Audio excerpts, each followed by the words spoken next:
Oi pessoas, tudo bom com vocês? Estamos mais aqui, mais uma semana, já no mês de novembro.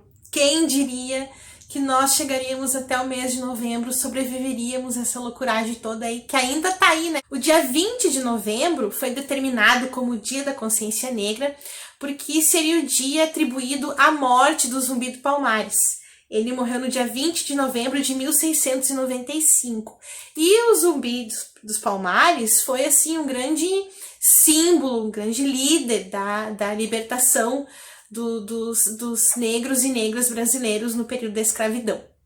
Então, se vocês acham bacana exaltar esse mês da consciência negra, já deixa uma curtida aqui nesse vídeo, hein? Já aproveita e já curte aí, porque, olha, trabalhei para fazer esses vídeos aqui, hein, gente? Vocês vão ver, ó, até convidados teremos. Bom, o primeiro livro que eu vou falar para vocês agora no mês de novembro é o livro Memórias da Plantação, da Grada Quilomba.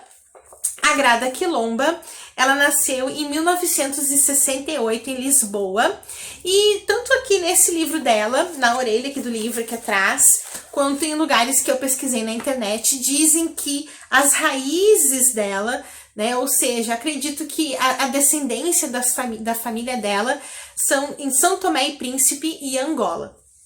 Ela é escritora, psicóloga, teórica e artista.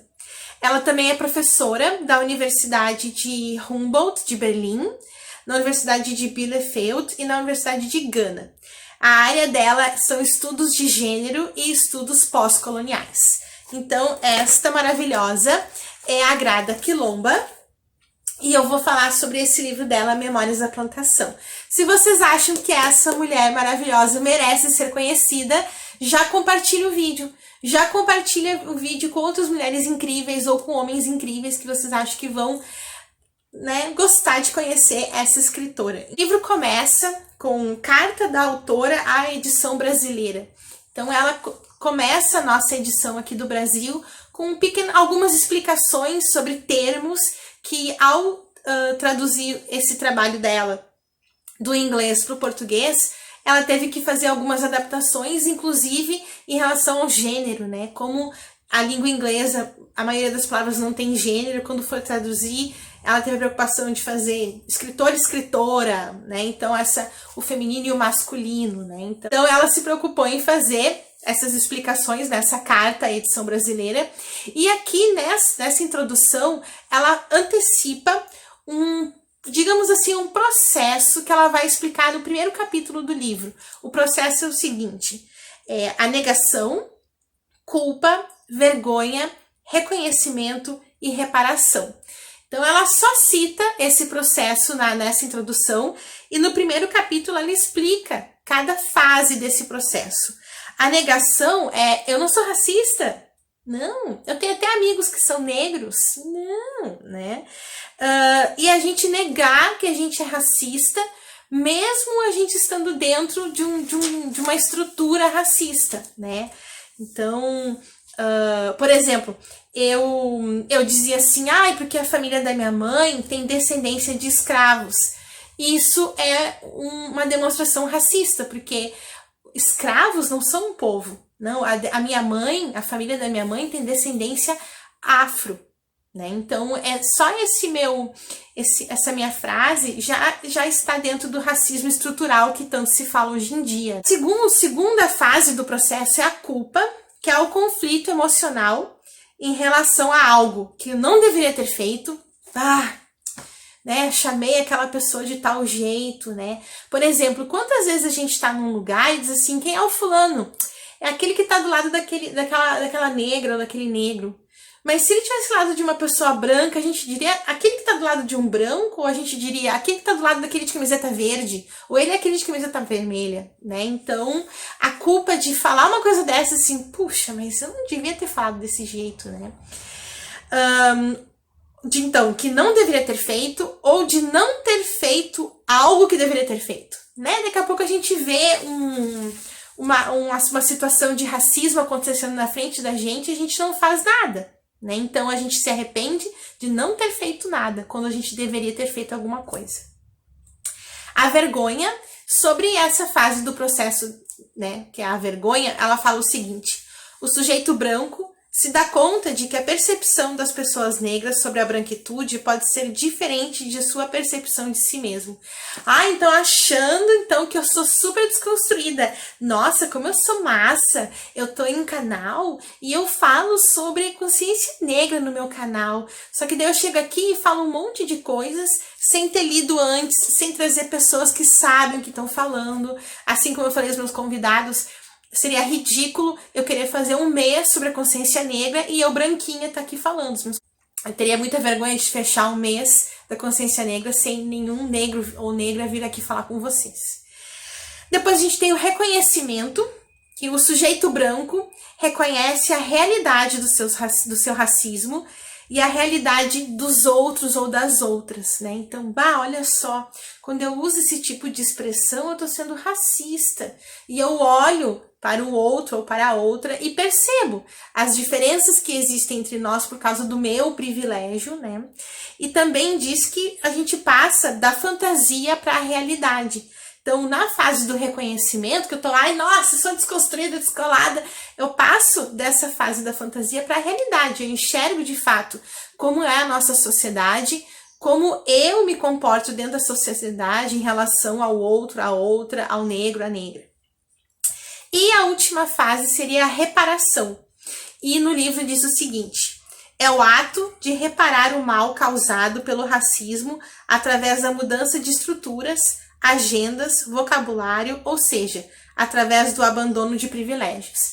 Então, quando eu abro mão dos meus privilégios e dou espaço e dou lugar aos negros e negras, eu tô tentando fazer a reparação, né? No capítulo 3, ele chama Definindo o Racismo. E a gente tem, assim, 6 itens em que ela define o racismo. Primeiro, ela diz que existe uma construção da diferença. Que a pessoa é vista como diferente e ela só se torna diferente porque ela se difere de um grupo que tem o poder de definir como que é a norma. Então é basicamente assim, gente. Quando eu tava na escola, 1500, né, gente? Teve um menino que ele pintou cabelo de verde. Até então, nunca na minha vida eu tinha visto uma pessoa que não tivesse cabelo ou castanho, ou preto, ou loiro, ou ruivo, né? Ruivo muito raramente.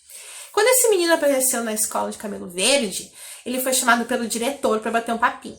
Eu contei em casa isso que tinha acontecido e o meu pai disse: mas cabelo verde? E eu disse: mas pai, se o normal fosse ter cabelo verde e eu aparecesse com meu cabelo castanho, eu também ia ser estranha, também ia ser diferente, né? Então, mesmo eu não sabendo, eu tava tentando dizer pro meu pai que as coisas se constroem, as ideias de normal, as ideias se constroem a partir de um grupo majoritário de quem manda, né? Olha, eu estou dizendo que quem tem cabelo verde é normal, então quem não tem vai ser o diferente, né? Então essa ideia da construção da diferença é que a gente sempre vai ter um grupo que está no poder e que vai instituir o que é diferente. No caso, a gente tem, né, toda uma colonização europeia, toda uma história centrada na Europa. Então é um grupo branco que tem o poder de dizer o que é diferente, o que é diferente deles. Depois ela diz que essas diferenças construídas estão inseparavelmente ligadas a valores hierárquicos, que o indivíduo é visto como diferente e colocado dentro de um processo de naturalização de estigmas, desonra e inferioridade. Então, quem é diferente desse grupo que está mandando, ele é tratado de uma maneira inferior, para ser inferior, para se sentir inferior. Ele é menos do que eu porque ele é diferente de mim. Ele é desonrado, né? Ele não tem honra porque ele é diferente de mim. Eu sou melhor que ele porque eu faço parte desse grupo maior que tem o poder. E isso funciona porque é aplicado igual para todo esse grupo diferente. E a gente tem por último o poder, que é o poder histórico, o poder político, o social e o econômico. Dentro ainda desse capítulo, ela traz 3 tipos de racismo. O racismo estrutural, que as pessoas estão excluídas da maioria das estruturas sociais e políticas, né? Então a gente tem, por exemplo, isso é um assunto que eu sempre converso com meu compadre, que vai estar aqui no vídeo, que quem que a gente vê na mídia, né? Ultimamente que a gente vê uma preocupação maior e na propaganda da família perfeita da margarina ter uma família negra, né? Em propagandas de lojas de roupa ter pessoas negras, em propagandas de banco, em novelas ter famílias e atores e atrizes negras com outras funções do que como antigamente, que era só a empregada da casa, o motorista, ou em novelas de época que precisava de escravos, né? E dentro da estrutura política, gente, votem em mulheres negras. Eu tenho a minha candidata. Se vocês quiserem saber, me chamem nas redes sociais. Eu digo para vocês, temos o racismo institucional, que são em relação às agendas educativas, ao mercado de trabalho, à justiça criminal. E daí, dentro da agenda educativa, a gente poderia fazer um vídeo de 6 horas e meia falando sobre as cotas. Dentro do mercado de trabalho, a gente poderia comentar sobre a situação aquela do Magazine Luiza, que queria abrir vagas de emprego apenas para negros, e daí fizeram um bafafá, uma coisa horrorosa, né? E da justiça criminal, né? De quantos casos, essa semana eu li 2 casos, li sobre um caso de um homem que foi acusado, um homem negro que foi acusado de um crime que ele não cometeu, e vi num vídeo, acho que era American Got Talent, não sei, esses assim que tem os juízes que dão sim e tal, de um cara que ficou preso 27 anos, se eu não me engano, por um crime que ele não cometeu, e ele conseguiu provar a inocência dele, mas depois de 27 anos, um homem negro também. Daí, passando para o capítulo 6, a gente tem políticas do cabelo.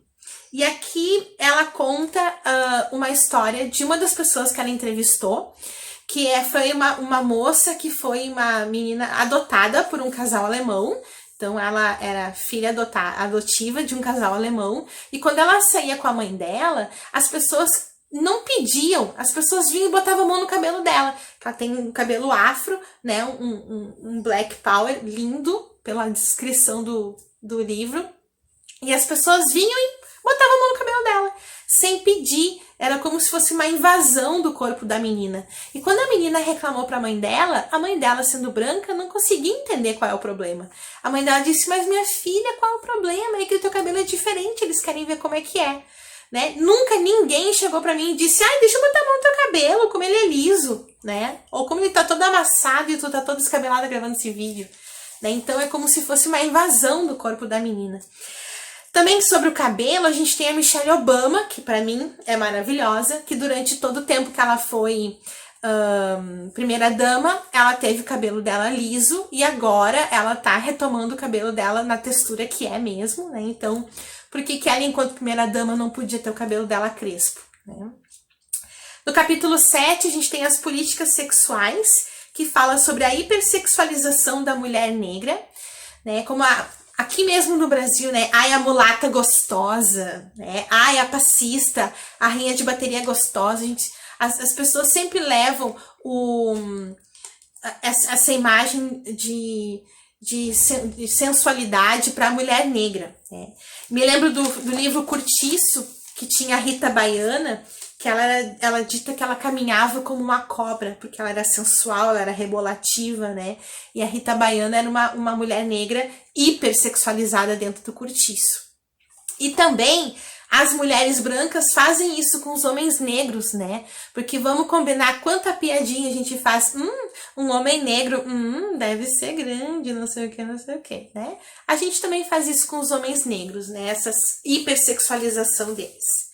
No capítulo 8, a gente tem as políticas da pele.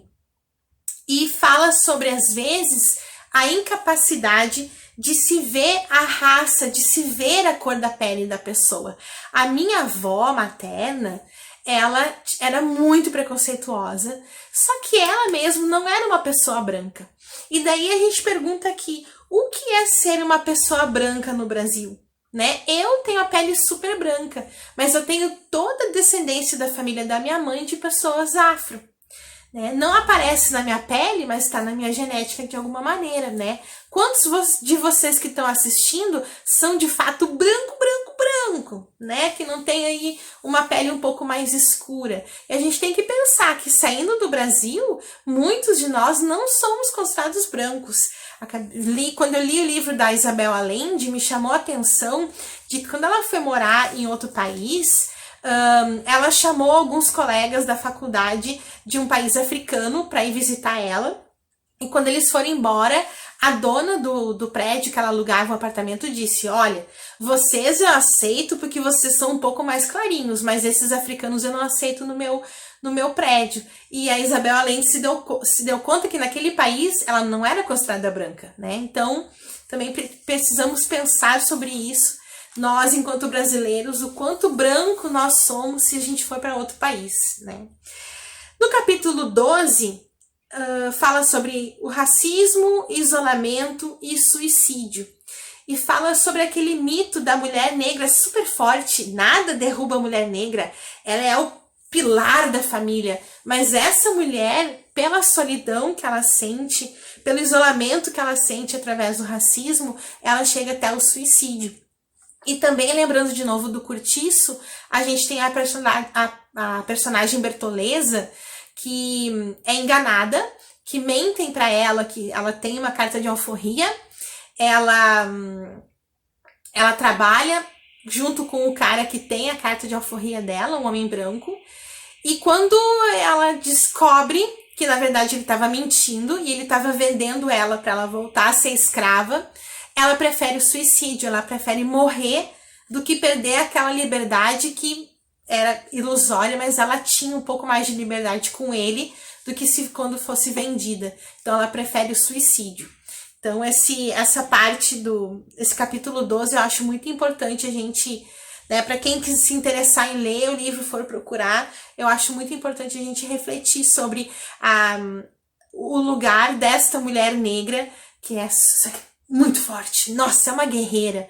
Só que essa guerreira também precisa ter os seus momentos de força, né? Que alguém dê uma força para ela, porque ela se sente muito só. E para fechar, gente, eu queria pedir aqui para vocês comentarem qual a opinião de vocês sobre esse monte de coisa que eu falei aqui, baseado no que eu li da Grada Quilomba. Quando eu li esse livro, eu fiquei passando por esse processo e me culpei por eu não ver essas coisas, por eu não saber. Foi a primeira vez que eu refleti sobre o racismo estrutural. Eu nem conhecia esse termo até eu ler esse livro. E eu convido vocês a me contarem como é que vocês enxergam essas coisas que eu falei, isso sobre o cabelo, sobre daqui a pouco a pessoa não se reconhecer como negra, ou como a Grada Quilomba fala aqui, color people, uma pessoa de cor, né? Contem pra mim aí, deixa o like de vocês, compartilhe o vídeo com alguém que vocês acham assim, essa pessoa aqui é meio preconceituosa, seria interessante ela ouvir isso. E para fechar o nosso vídeo, além de pedir a curtida, o comentário, para vocês compartilharem esse vídeo nesse mês que é tão importante, para fechar esse vídeo, eu vou deixar para vocês pensarem uma frase da Grada Quilomba que diz o seguinte: o racismo não é a falta de informação, mas sim o desejo violento de possuir e controlar. Pensem nisso. Deixem uma curtida, deixem um comentário, compartilhe esse vídeo e até mais ler.